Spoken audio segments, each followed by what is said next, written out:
পরিমণি পাত মেরে দিয়েছেন। রিমনি আজকে আপেলের টুকরা কেটে অর্ধেক তিনি খেয়ে বাথরুমের ভিতর অর্ধেক ফেলে দিয়েছেন। ও মাউয়ার পুতুরা কই আজকে নায়ক সিয়াম আজকে বাথরুমে গিয়ে আটকে পড়েছেন। তোর বাপর মাথা আর কি কোনো কাজ নাই? এই কথা নিপাত যাক, মেধাবীরা মুক্তি পাক।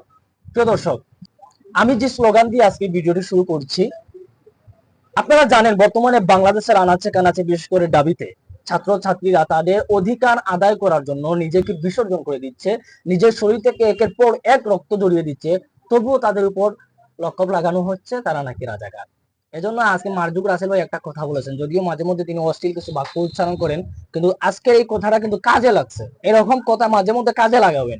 দেশের মানুষ রাজাকার বলে এত কিছু চুপ করে মেনে নিচ্ছে। যদি আসলেই মুক্তিযুদ্ধের চেতনা থাকতো, তাহলে এতদিনে তোমার তালেবান সরকারের সার অসগন্তস্ত আকারে ভেঙে দিত। এই কথার ভিতরে আমি বলি, ছাত্ররা ছাত্রীরা তারা তাদের নিজের অধিকার আদায়ের জন্য রাস্তায় নেমেছে।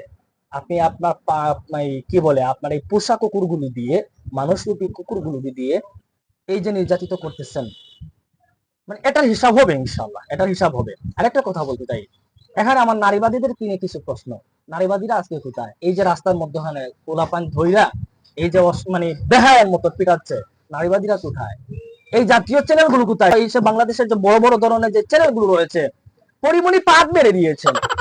রিমনি আজকে আপেলের টুকরা কেটে অর্ধেক তিনি খেয়ে বাথরুমের ভিতর অর্ধেক ফেলে দিয়েছেন। ও মাউয়ার পুতুরা কই আজকে এই সমস্ত সংবাদ নিয়ে তোদের কাজ আর কোন ধরনের কোনো কাজ নাই?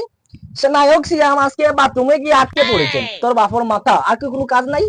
এই যে একের পর এক ছাত্রছাত্রীরা নিজেকে বিসর্জন করে দিচ্ছে, রাস্তার মধ্যে ফেলে দিয়ে, রাস্তার মধ্যে নিজেকে একেবারে বিসর্জন করে দিচ্ছে। আজকে তোরা কোথায়? এই নারীবাদীরা আজকে কোথায়? হ্যাঁ, আমরা নারীবাদী, আমরা গুলামের ফুট। এই যে আপনি নির্ধারিত করে রাখছেন কোটা, এই সমস্ত জিনিস বাদ দিয়ে আমার বাবার বাবা ছিল মুক্তিযোদ্ধা, আমার দাদার চাচাই করে ভাই হালাই করে ভাই তালাই করে ভাই ছিলেন মুক্তিযোদ্ধার স্ত্রী। ও মা উয়ার বু আর তুই মানে কোনটা নাই এখন হো আমার পয়েন্ট আছে 5 আর হিমা উয়ার বুর পয়েন্ট লেখা 1 এখন হয়ে গেছে নানি এখন নানি এরা এ কারণে আজকে ওয়েটিং ডেলিভারি নরমালি হয় না, খাতা লাগে। এইটার কারণে আজকে যোগ্য জায়গায় চাকরি পাচ্ছে না, যোগ্য জায়গায় যোগ্যরা তাদের কাজ তারা পাচ্ছে না। এজন্য দেশের মেধাবীরা, দেশের এই সমস্ত যোগ্য যে সমস্ত ছাত্রছাত্রীরা আছে, তারা আজকে বাহিরে চলে যাচ্ছে। আমাদের দেশে কৃতি সন্তানরা বাহিরের দেশে গিয়ে মধ্যে উচ্চ লেভেলের চাকরি করতেছে, উচ্চ পর্যায়ে তারা চাকরি করতেছে, ডাক্তারি করতেছে, ইঞ্জিনিয়ার করতেছে, বিজ্ঞানী হচ্ছে। যে আমাদের দেশে কি আবিষ্কার হচ্ছে জানেন? চৌকারে চুর খেলায় গেল ভাই, বুঝছেন? তারার মতো আন্দোলন করতে দিন, কোনো বাধা দেন না, ঠিক আছে? 2 নম্বর হইলো নারীবাদী, তোমরা একটু তোমার ঘুম থেকে সজাগো। 3 নম্বর হইলো গিয়া ওই যে কুটা প্রথা, এটা বন্ধ করো। আর ঠিক আছে, তারাও সম্মান দিতে হয়, এরকম ভাবে না। যোগ্যরা যোগ্য স্থানও বসাও, এরপরে যদি খালি থাকে নকল আদায় করো, ঠিক আছে?